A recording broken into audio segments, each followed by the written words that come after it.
Realme new 7 AC এই ফোনটা mid budget সেগমেন্টে আমার মনে হয় 2025 সালে একদম ঝড় তুলে ফেলবে এর জোস লেভেলের সব স্পেসিফিকেশনের জন্য। বড়সড় ব্যাটারি, 80 ওয়াটের ফাস্ট চার্জার, অসাম লুক এবং সবথেকে পাওয়ারফুল একটা চিপসেট এবং দুর্দান্ত ক্যামেরা কোয়ালিটি তো আছেই, এবং একদম টপ লেভেলের ডিসপ্লে। তো সব মিলিয়ে ফোনটা কেমন কী হবে, বাংলাদেশের মার্কেটে কবে আসবে, দাম কত কী হবে, সব জানাচ্ছি আজকের ভিডিওতে। চলুন ভিডিও শুরু করি। শুরুটা করব ফোনটার লুক এবং ডিজাইন দিয়ে। ডিজাইনের দিক দিয়ে রিয়েলমি নিউ 6 এসির থেকে তেমন একটা চেঞ্জেস আনা হয়নি রিয়েলমি নিউ 7 এসিতে। ব্যাকসাইডে জোস লেভেলের একটা টেক্সচার দেওয়া হয়েছে, আর মার্কেটে আপনি এই ফোনটি পাবেন তিনটা আলাদা আলাদা কালার ভেরিয়েন্টে। ফোনটাতে ডুয়েল হাইপার সিম কার্ড স্লট দেওয়া হয়েছে, এবং এই ফোনটাতে দেওয়া হয়েছে ইন ডিসপ্লে ফিঙ্গারপ্রিন্ট সেন্সর, এবং সামনে থাকছে মিডল পাঁচল কাটিং ডিসপ্লে। সব মিলিয়ে যদি বলি তাহলে ফোনটা দেখতে বেশ সুন্দর, এবং ফোনটা অনেকটা বক্সি টাইপের, তবে কর্নারগুলো বেশ কার্ভ। ফোনটা IP69 সাপোর্টেড হওয়ার ফলে ফোনটা যদি আপনি পানিতেও ফেলে দেন তাহলেও কোনো ধরনের সমস্যা হবে না 30 মিনিট পর্যন্ত।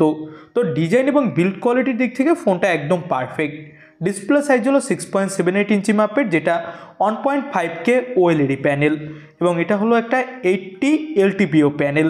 রিফ্রেশ রেট দেওয়া হয়েছে 120 হার্টজ। তো এখানে আপনি ডিসপ্লেতে কোনো ধরনের স্মুথনেস নিয়ে ঘাটতি পাবেন না। আর পিক ব্রাইটনেস দেওয়া হয়েছে 6000 নিটস। তো বুঝতেই পারছেন ডিসপ্লে ব্রাইটনেস খুবই বেশি, এবং এখানে ব্রাইটনেসেরও কোনো ধরনের ঘাটতি দেখতে পাবেন না। সব মিলিয়ে ফোনটা আমার কাছে অনেক বেশি জোস লেগেছে ডিসপ্লে কোয়ালিটির দিক থেকেও। ডিসপ্লের চিন বেজেস একদম কমই দেওয়া হয়েছে। এবার আমরা কথা বলতে যাচ্ছি ফোনটার ক্যামেরা সেকশন নিয়ে। ব্যাকসাইডে ফোনটাতে ব্যবহার করা হয়েছে ডুয়েল ক্যামেরা, যার প্রাইমারি ক্যামেরা 50 মেগাপিক্সেলের। 8 মেগাপিক্সেলের আল্ট্রা ওয়াইড ক্যামেরা সেন্সর দেওয়া হয়েছে এই ফোনটাতে, এবং এই ফোনটার ব্যাকসাইডের ক্যামেরা দিয়ে আপনি 4K 60 FPS-এ ভিডিও রেকর্ড করতে পারবেন। আর এখানে দেওয়া হয়েছে OIS এর সাপোর্ট। তো OIS এর সাপোর্ট যেহেতু পাচ্ছেন, তো এখানে আপনি অনেক ভালো স্টাবলিশ ভিডিও রেকর্ডিং করতে পারবেন নড়াচড়া করা অবস্থায়ও। 16 মেগাপিক্সেলের সেলফি ক্যামেরা থাকছে, যেটা দিয়েও 4K-তে ভিডিও রেকর্ডিং করার সাপোর্ট থাকছে। ফোনটার ব্যাক ক্যামেরা দিয়ে তোলা কিছু ছবি আপনি দেখে নিন, তাহলে বুঝতে পারবেন ফোনটার ক্যামেরা কোয়ালিটি কেমন।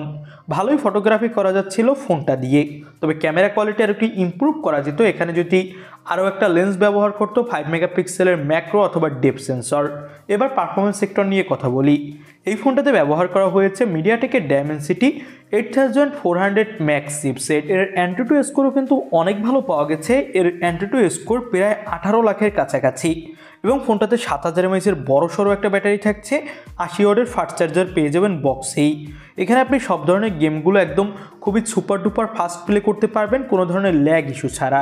আর এখানে জিটি মোডেও কিন্তু গেম প্লে করা যাবে, যেটা আপনাকে গেমিংয়ে আরও এক্সট্রা হেল্প করবে। তো সব মিলিয়ে ফোনটার স্পেসিফিকেশন আমার কাছে ভালোই লেগেছে। এবার আমরা কথা বলবো ফোনটার প্রাইস নিয়ে। এই ফোনটার 8256 GB 1799 ইউয়ানে লঞ্চ করা হয়েছে, যেটা বাংলাদেশি টাকায় কনভার্ট করলে হয় 30,000 টাকা। তবে বাংলাদেশের মার্কেটে কিন্তু ফোনটার দাম আর একটু বেশি হবে, ধরে রাখতে পারেন 35 থেকে 36,000 টাকায় ফোনটা আনঅফিসিয়ালভাবে পেয়ে যাবেন। তো এই বাজেটে কিন্তু ওয়ান অফ দ্য বেস্ট একটা পারফরমেন্সের দিক থেকে পারফেক্ট ফোন হতে পারে এই ফোনটা আপনার জন্য। আপনাদের কাছে এই ফোনটা কেমন কী লাগলো সেটা অবশ্যই আমাদের কমেন্ট বক্সে জানাবেন। নতুন কোনো ভিডিওতে আপনাদের সাথে কথা হবে। আজকের মতো ভিডিও এখানেই শেষ করছি। আল্লাহ হাফেজ।